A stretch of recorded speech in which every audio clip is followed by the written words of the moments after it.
এবারের পহেলা বৈশাখে সবাই মিলে অনেক অনেক আনন্দ করেছি। আমাদের এখানে তো পহেলা বৈশাখের আগের দিন থেকে শুরু হয়ে যায় প্রোগ্রাম।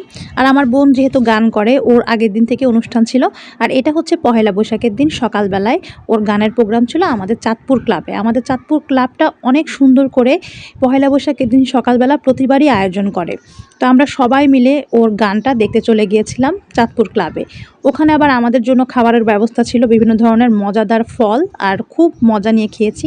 আর দুপুরবেলা আমাদের একটা দাওয়াত ছিল আমার এক আন্টির বাসায়। আন্টি তো অনেক কিছু রান্না করেছে, এখানে পান্তা ইলিশ, ভর্তা, বিভিন্ন রকমের বড়া।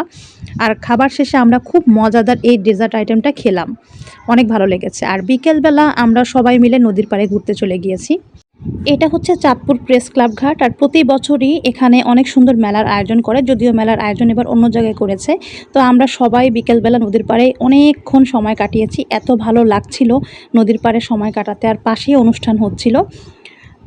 আর আমার তো খুবই ভালো লাগছে, আমার একটা পুরনো বন্ধুর সাথে দেখা হয়ে গেছে। শুধু পুরনো বন্ধু না, অনেক পরিচিত মুখের সাথে দেখা হয়ে গিয়েছিল। আর এই যে নদীর পাড়ে আমি একটু ভিডিও করছিলাম, আর আমার মেয়ে আমাকে খুবই সুন্দর সুন্দর ভিডিও করে দিচ্ছিল। সন্ধ্যায় নদীর পাড়ে অনেক অনেক ভালো লাগছিল। আমরা প্রায় অনেকক্ষণ বসেছিলাম একদম সন্ধ্যা পর্যন্ত নদীর পাড়ে। আর হালকা মৃদু বাতাস বইছিল, পরিবেশটা এক কথায় জাস্ট ওয়াও। তো এই ভিডিওটি এখানে শেষ করে দিলাম। ইনশাল্লাহ পহেলা বৈশাখের পার্ট 2 খুব শীঘ্রই আপলোড করব।